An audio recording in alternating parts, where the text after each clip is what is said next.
All right, welcome everybody. Happy New Year.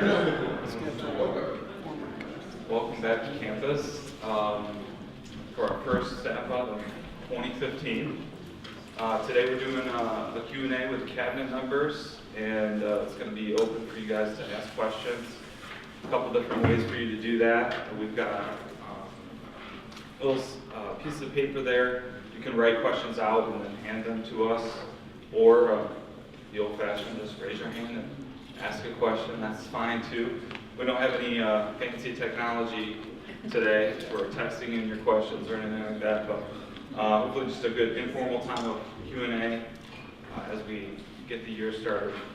We want to start like we normally do with our verse of the year.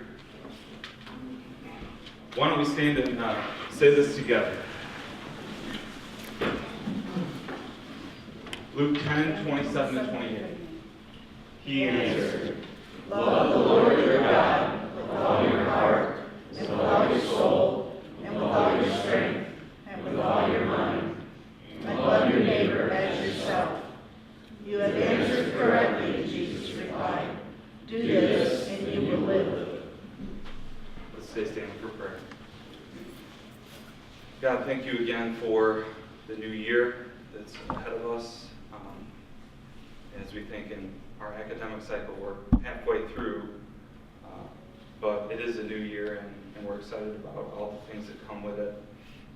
We ask for your guidance and direction. We ask for wisdom in everything that we do. We ask for your blessing on Spring Arbor University as well. In Jesus' name we pray. All right. So, cabinet members, you want to just stay out there, or you want to come up here, or you want to come on up? Come on up.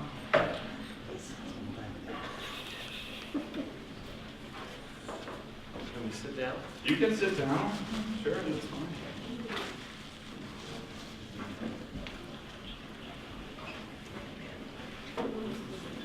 An extra microphone here too.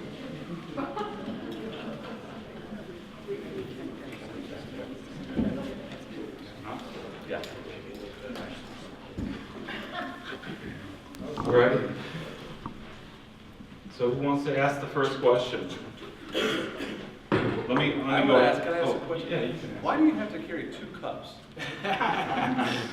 Well, a different caffeine. Okay? This is pop caffeine. This is all right. It's a Pepsi chaser. That's right. All right. I got 2 hands, right? Yeah. No, that's all. All right, got us kicked off there with the first question. I have one here, maybe this is for Brent, but anyone else that knows. Title IX seems to have kind of quieted down, at least in the news, but can you give us an update on where that is and what's going on? Sure. I think Title IX has quieted down in the news because people have become more aware of what it requires and what it's asking institutions to do. It is not quieted down on the front of discussion within higher education institutions.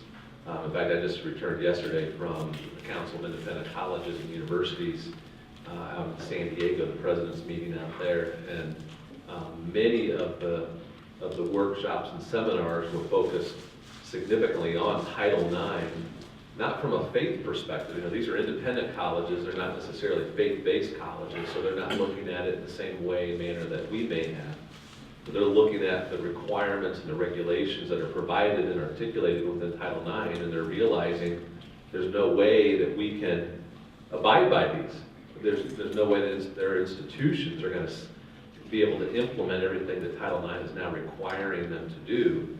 And so there's a lot of discussion about trying to figure out a way to repeal some of that executive order, work with state and national legislators to try to have a voice within that place. From within the CCCU, a lot of institutions have followed Spring Arbor's lead in filing for exemption. Many have received those exemptions. It's that is not public information, and so it's public information, the fact that we decided that we wanted to write and ask as a press member to have a list of every institution that has filed and received Title IX exemption. It could be, it could be given, but there's no press release on who has and who hasn't, and so I think because of some of the press that we and other institutions like ours that were on the forefront of that, they've not wanted to experience that as well. But I do think the media is also then understanding the difficulty of what Title IX is asking us to implement. And so it's dying down in the media, although it's not dying down in conversations within institutions and trying to figure out how to abide by everything that, and again, so just if anybody is so Title IX, I think when you hear it, you think primarily, Title IX has to do with equal rights for women within higher education. And that's, that's still what broader Title IX deals with, but April 29th of 2014 was when the executive order was issued through the Department of Education and the Office of Civil Rights that began then to go much deeper into some things that really went in complete contradiction to what we would stand for as a Christ-centered institution. So, so does that? That's good. Any other questions out there in the audience? Come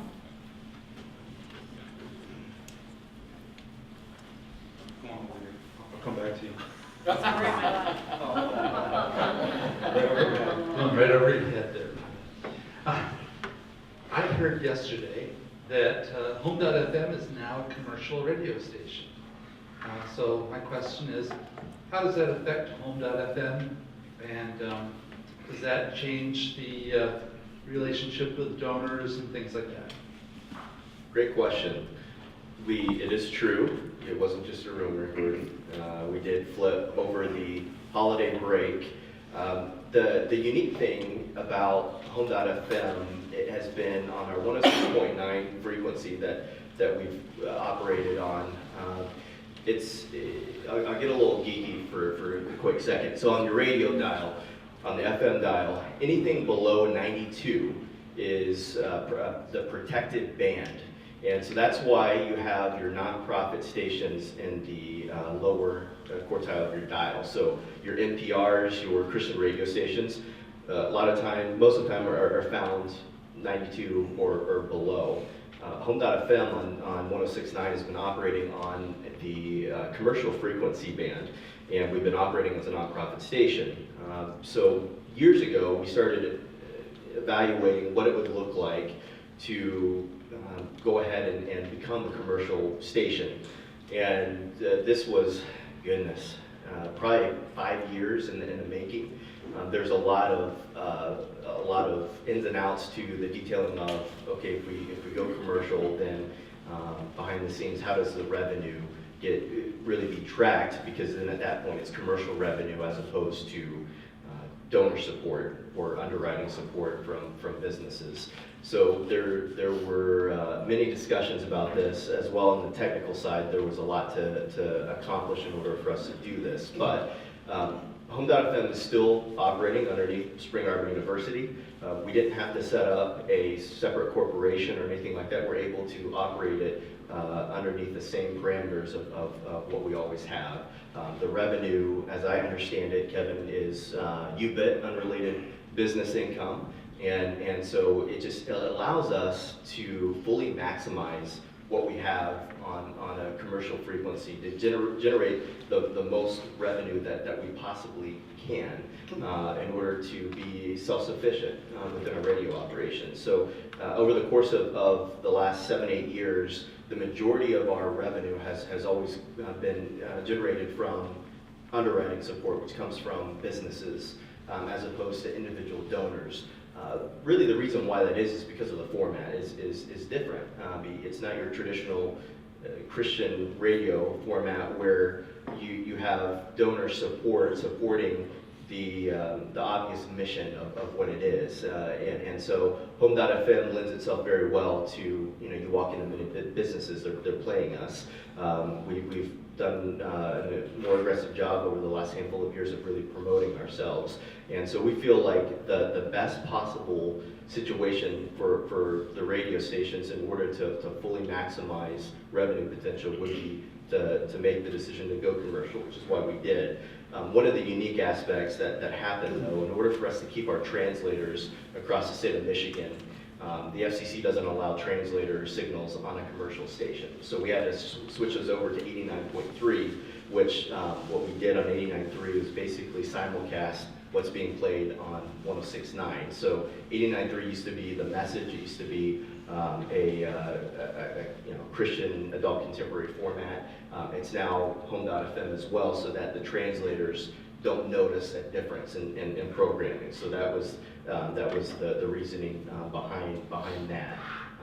It's kind of a unique setup because if you're in Jackson, you have two radio stations playing the same thing. The only difference is 106.9 will play commercials, and then when 106.9 is playing commercials, 89.3 and the translators hear PSAs, they hear station promos, they hear still underwriting spots for Spring Arbor University promoting us across the state of Michigan. Does that help? Great. Just to follow, is 89.3's format somewhere else? Or? It is. It's actually being streamed online still, so people can still access that. The callers that are calling in asking for that. We intentionally still are streaming it online so that it's still accessible to those that want to listen to it. Go for it. I know that a lot of the people in the Arbor Woods, those different places, they listen to the service on Sunday morning. Yep. Where is that going, or is that still going to be available to them? That's still going to be available to them. Caitlin, is that on both stations or? On 89.3. Okay, 89.3. So if they ask me, I can just tell them. Yep, that will still be as normal. Okay, Yep. thanks.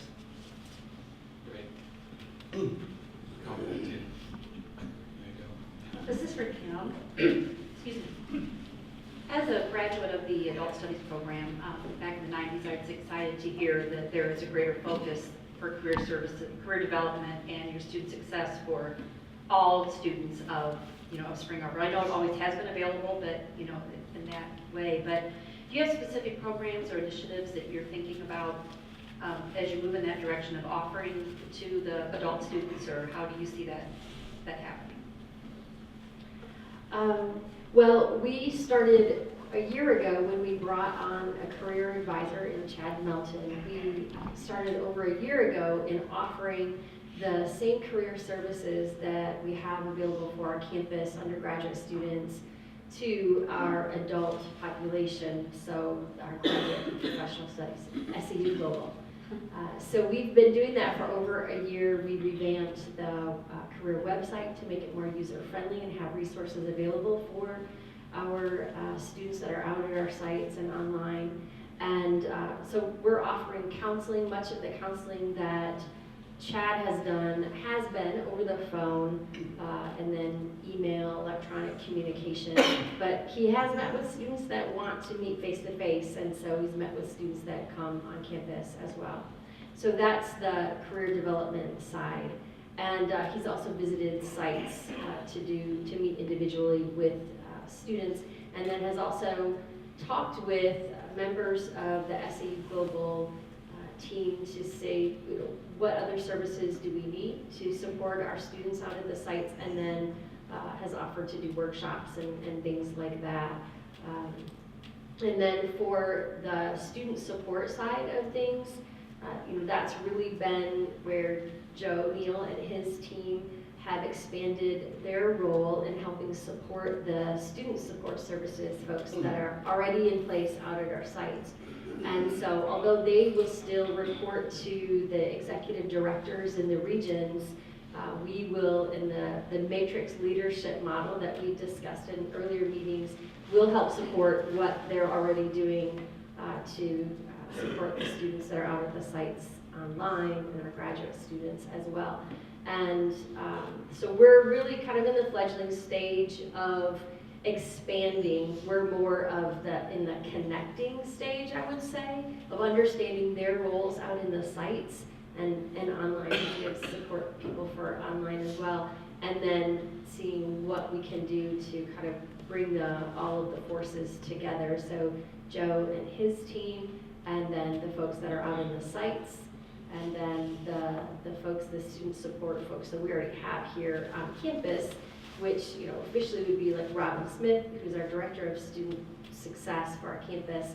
But I would consider everybody in every service role, in every office on campus, and to be a part of that student success team as well.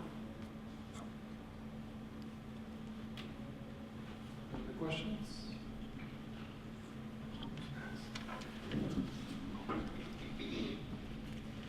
I have a question for Kevin and then one for Kimberly.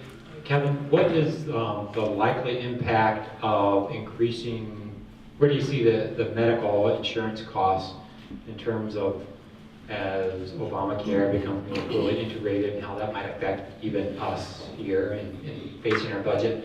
And then Kimberly, I'm just interested in terms of new program development, specifically in the area of nursing. Is that something that's, what's the probability of that? And maybe even a timetable if there is a probability to it. So I'm new to this. Does he get 2 questions? I didn't know if that would. Okay, then I'm only asking you. Oh, all right. Okay, well, let me start with the new programs. I'll just guess at that. No, as far as the medical, that's always difficult to say exactly what it's going to be. Typically, medical programs follow industry standards, and they're typically on a calendar year basis. So they have to file rate requests with the state of Michigan. That's usually done sometime in late February, early March. So at this point, what we would do is have a good guess. The industry right now is projecting an 8 to 9% increase, which is actually less than it has been. Okay, the last several years has been about 12. So that's good news. Our rate was slightly lower than average last year. It really reflects your utilization. So assuming that our utilization is about the same, we would hope that we would be under that average. But we really won't know until they'll probably tell us. I don't know exactly our policy when they tell us, but it's typically available late March. So we'll know more than that. But that would be my guess for now. The one other piece to that is important for us to keep our eye on, however, is within the federal healthcare plan that is being rolled out, there is tax for individuals that receive what's known as the Cadillac healthcare package, and we are on the verge of that. So we are skirting what you are provided is on the verge of being in the Cadillac range. So we've got to keep an eye on making sure that what we're providing you in healthcare doesn't end up costing you money because you've received that. We've made a very concerted effort to ensure that the benefit package that is provided to our employees is strong and robust. The way that this, the Obamacare is being rolled out, it penalizes companies that pass on certain levels of benefit packages onto their employees, and we're on the verge of that. I think we're a couple $1,000s of benefits away from being in that Cadillac version. So that is one thing that we're going to have to keep an eye on. Bear with me, this is the first day I've been able to talk in a week. And I don't want to preempt my faculty colleagues Can you understand me? But, because my aunt on the phone thinks I'm what do I do, whisper to you? But in the nursing area, we have a number of really interesting things going on. As you know, we've traditionally had the RN to BS and the MSN. So one of the major initiatives that's moving forward and actually should be in pretty good shape by this fall is the RN all the way through to MSN. Now that doesn't mean that students have to take the whole program. They can enter at any point that makes sense for them. But it'll be an integrated program which makes sense academically, and I think it'll be appealing in the marketplace. Now beyond that, we have ambitions, and we're working toward what's necessary to move to the doctorate of nursing practice. The DNP is shy of the PhD, so we don't have the same problem we have at the PhD level in terms of our library resources. That's our primary limitation in moving to a PhD. The DNP is a specialist degree, and we can get there without a huge additional investment in our library resources. Where the investment comes in, of course, is in people. And so that is one of the reasons that Al Kaufman is beavering away on his own DNP to be able to lead that program. So we have the opportunity to expand, and the notion is eventually to have kind of all the way up to the DNP. Now what about the other end? We've done a lot of work on the possibility of an RN program on campus. Without any question, it would be very attractive. The critical limitation, frankly, is clinical space and resources. Doug is looking into some possibilities to help us with the resources.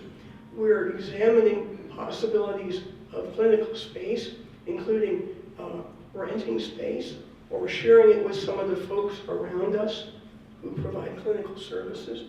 So we have an ambition to crack the code on this, which would then allow us to go all the way from the entering RN through the DNP. So that's very exciting. We also have some opportunities, again, a little, they're going to have to be worked through, but we have the ambition and the direction to build our physical therapy program. We have the possibility of producing graduates capable, qualified for licensing as a PTA. You can't be a full physical therapist without further education, but our students at this point are not yet eligible to graduate as PTAs. So that would be a tremendous advance. Beyond that, we're at the School of Human Services and Gainey together are developing what will be a much stronger offering in nonprofit management, which should be a very attractive area. There are interesting things going on in theology in terms of our working more closely with the Free Methodist Church to provide ordination standards, not only to ensure that our own students who are interested graduate with ordination standards in place, but also to work with the church beyond Spring Harbor, where they have candidates for ordination who need additional training. So we're looking at how we can provide that. That's another interesting area. And as you may know, they've recently brought forward a minor in spiritual formation. That's the first undergraduate offering we've had in spiritual formation, even though the MSFL has been such a significant flagship program for us. So there are interesting things going on there. We've got some real possibilities of growing in the criminal justice area, which is very, very attractive in the marketplace right now. And certainly a place where Christians should be actively involved. And then another arena, before I completely lose my voice, is in the computer science area. They're looking aggressively and adding majors in cybersecurity and related areas. So that's very exciting. Now, of course,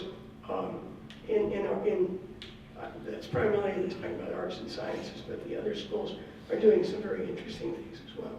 So I think we have prospects for some great new programs, all consistent with our mission and our concept.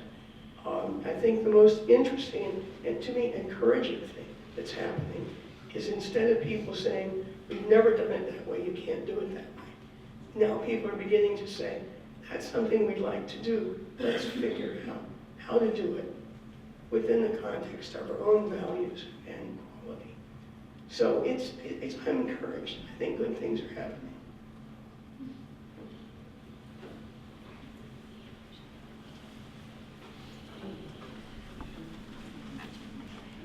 Okay, this one is for Malachi.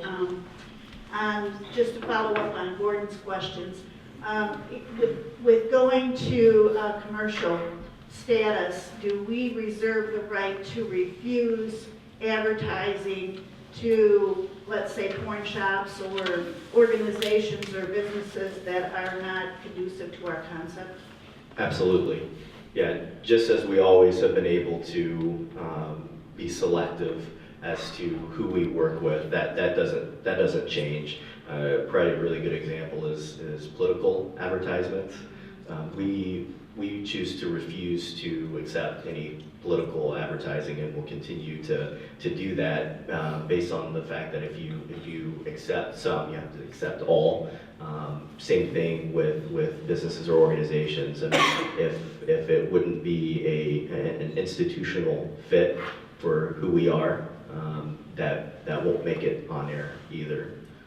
So thank you for asking. We don't have a fear of a lawsuit or anything for refusing advertising? No, we're protected. Yeah, we're protected.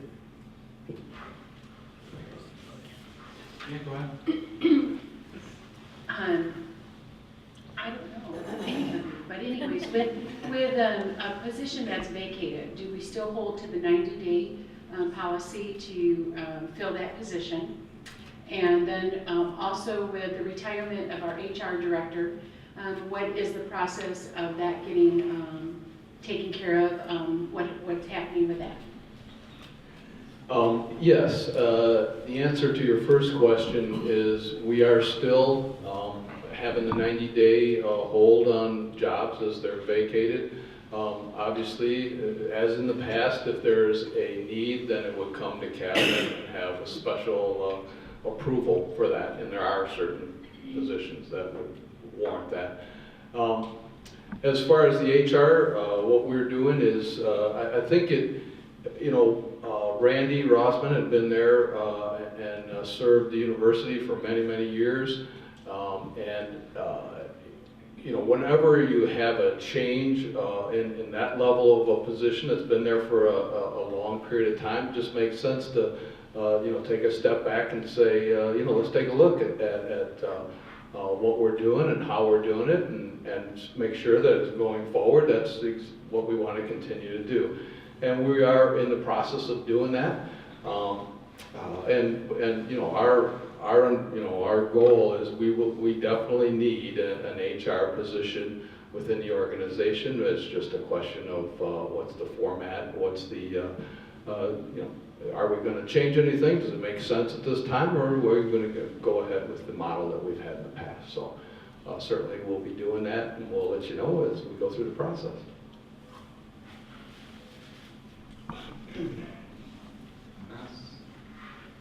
Pass the mic. Actually, this is two-part. First of all, Malachi, you may want to use the fact that we're not doing political commercials. You could probably get a lot more viewers if that was widely known, that people wouldn't have to listen to political. You may want to think about something out there, you get a lot of people tuning in. But on the HR position, back in August, we had the meeting that our jobs we were supposed to be doing a comparison, and then it was going to be reported to us in January, where our positions met with other CCCU schools. Is that still continuing? Has that been put on hold? Where is that? That is a great question. I actually had that question this morning. Remind me. So, you know, of course, I can still play the honeymoon card to an extent. To be honest with you, I did not know about that until this morning. And so I went down there and talked with the HR department today. And so we're gonna, I'm not sure where they are in that process, but in the next several days, I will determine where we're at. Hopefully, it's just gonna be done and it's all set to go, and all of a sudden it'll be in the mail and everybody will be happy. But right now, I'm not exactly sure where we stand on that. I know that we did say, I understand that we said to people we would do that each January, and so Tom Corman has been working with Randy on that, and Tom is off today. His mom's having surgery, but if you contact him tomorrow, he could probably fill you in on where. yeah, that would be great. We actually we were trying to get a hold of Tom today and then Yeah. found out he was with his Yeah, mom. yeah. So, yeah. So we'll get a handle on that and get back to you. So, great question. Kevin? Yes. Just for the record, Reed Atherton had been working with Randy on that, so it's not just theoretical. Oh, great. Okay. Yeah. And Don's saying that Deb's goal is for the end of the month.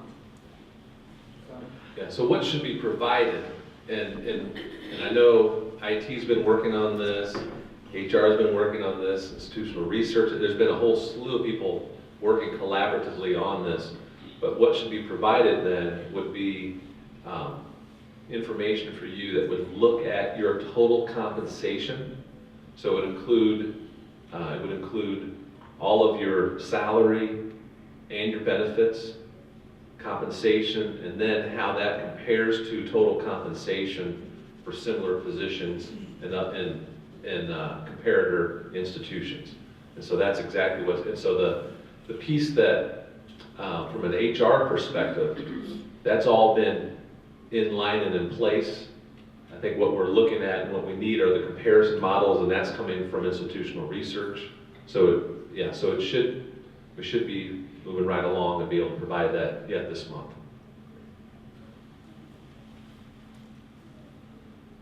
Next question.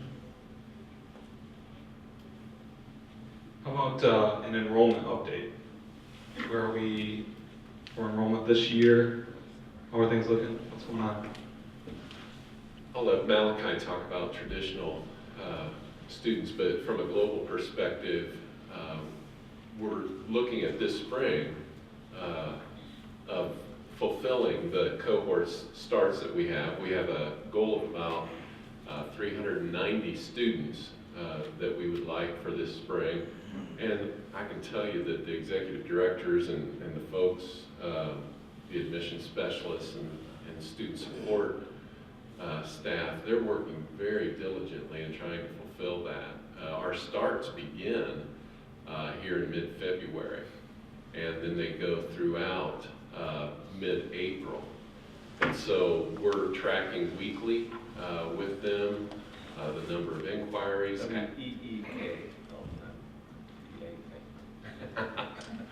We are tracking each week what the progress is with inquiries, apps, and deposits, and seeing where we're at. Honestly, that's something that we're working diligently on, and we can use everybody's help in that because it's an area where there's some need for us to move forward. And so from a global perspective, we're being cautious in what numbers we're going to have for the spring, but I can tell you that we're doing everything possible to try to provide the resources and the training necessary for folks at the sites to be able to recruit the students that we have for the programs. And we've been working closely with the program chairs as well. That's not the name that you want me to use. dues, Kimberly, but those who are overseeing the academic program, so that we're making sure that we're articulating with clarity and hitting those constituents who would be candidates for those particular programs, so that we can exhaust every resource possible. And then from a marketing perspective as well, we're doing some added push from a marketing perspective, and we're actually doing that in conjunction with our relationship with Significant Systems. And so in the next few weeks, we'll begin seeing some television advertising for Spring Arbor University that will represent all of our delivery formats online at the sites, as well as here at the Spring Arbor campus. So. Since I get the microphone for 2 seconds. What Doug is saying is that we have traditionally referred to our programs that were directed for, that were developed for our external activities as programs. They're majors. They're the exact equivalent of majors on campus. And sometimes the way in which we think of them is traditionally once a student has completed a program, somehow they're finished.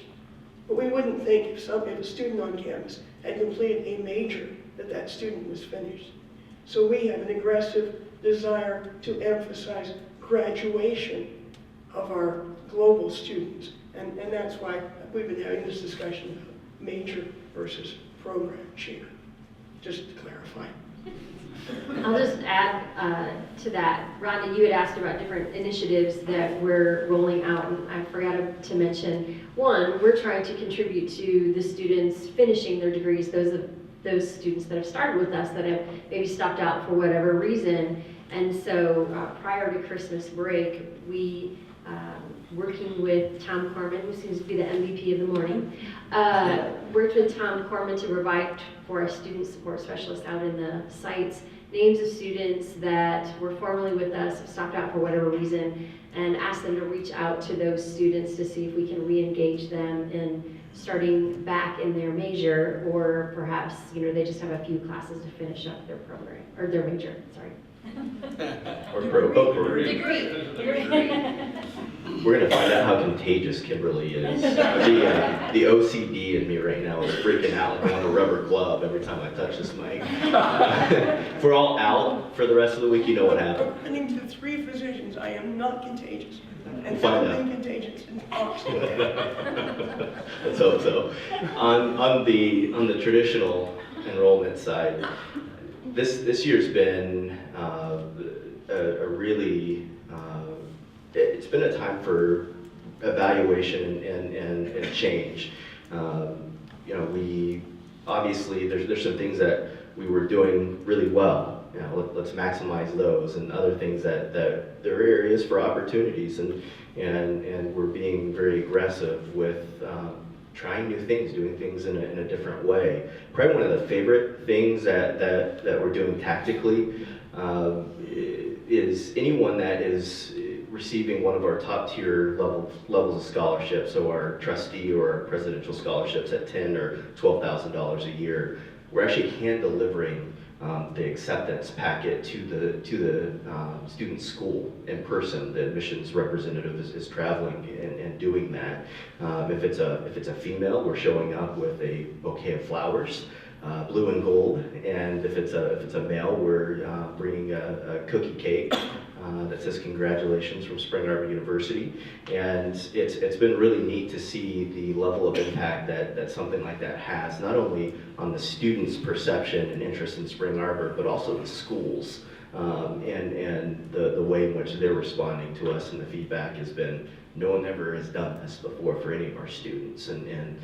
So it's been really neat to see how those are playing out. From a pure numbers perspective going into this year, we knew some changes of strategy were necessary, which meant that we were expecting to have fewer applicants in our pool. The hope is that we'll yield at a higher rate. Our yield percentage over the last handful of years with students that have applied and been accepted has been below what I would say would be industry standard or best practice. So that's been a point of emphasis for us, is to try to make sure we're getting the right students and in the process as early as we can. And so we have seen a decline in total applications, but that hasn't translated yet into, for instance, deposits is always one of the key indicators. As of yesterday morning, looking at a 2-year average and taking into account that last year's deposit levels and numbers were at an all-time high at this time. Taking a 2-year average, we had 41 as of yesterday for the last 2 years combined, and then this year we have 38. So we're tracking really well when it comes to deposits. Something interesting that we're trying this year for the first time is an early incentive commitment grant that for students and families that for incoming freshmen for this fall, if they're willing to deposit $1,500 that is non-refundable by January 15th, the institution is matching that with an additional $1,500 to incentivize families to commit earlier. And so as of this morning, we had 18 of those deposits. Of the 38 were those $1,500 ones, which would bode really well if you're making a $1,500 non-refundable deposit versus a $200 housing deposit that is refundable. It stands to reason that those students are going to be a little bit more serious about staying and committing to coming here in the fall. That's one of the reasons why deposits aren't always the best indicator, because more students are making multiple deposits for housing at a number of institutions.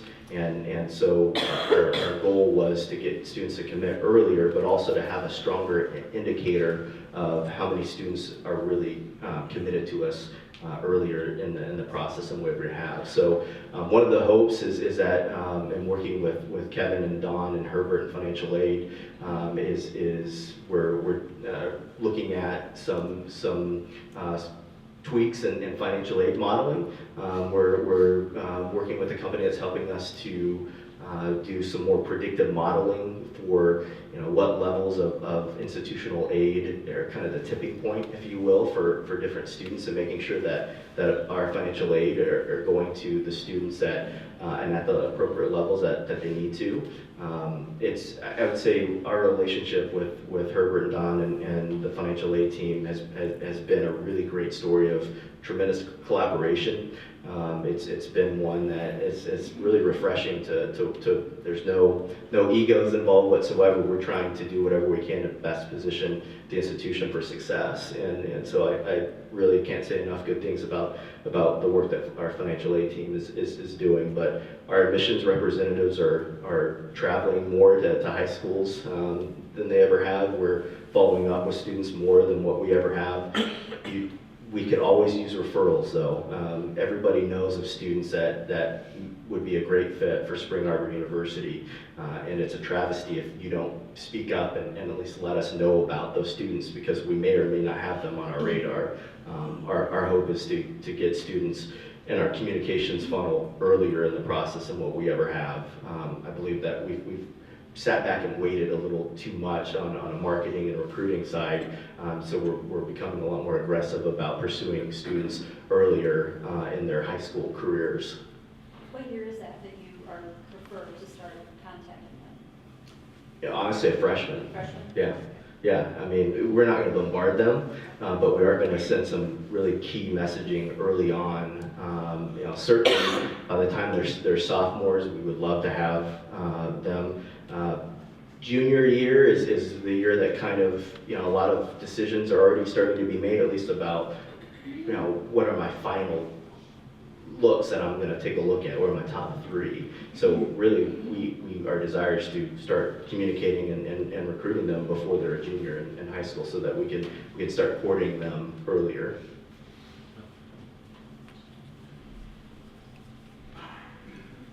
There's several facets to enrollment, and so we've talked about the recruiting side and new students, but obviously the largest portion of enrollment is retention, and that's where each of us really has the greatest opportunity for impact, and that's how is it that we serve the students that we currently have, whether they're online at the sites or here at the Spring Arbor campus. And so enrollment, it's obviously important that the new student recruitment process, that we're being diligent in that, and I can tell you that, again, from both traditional and the global recruiting, the whole institution is really rallying around and coming together to provide whatever support to the admissions reps to help them be successful, to provide them with the tools, the resources. We want to eliminate whatever barriers possible. But again, the largest impact on enrollment is the current students that we have, and making sure that they're engaged academically, socially, and spiritually, so that they have a wonderfully successful experience as students here at Spring Arbor University. Maybe one more question if there's one out there. Anybody else? Last call. I have one then. When you go together on trips, who drives and why? I typically drive because Brent's back.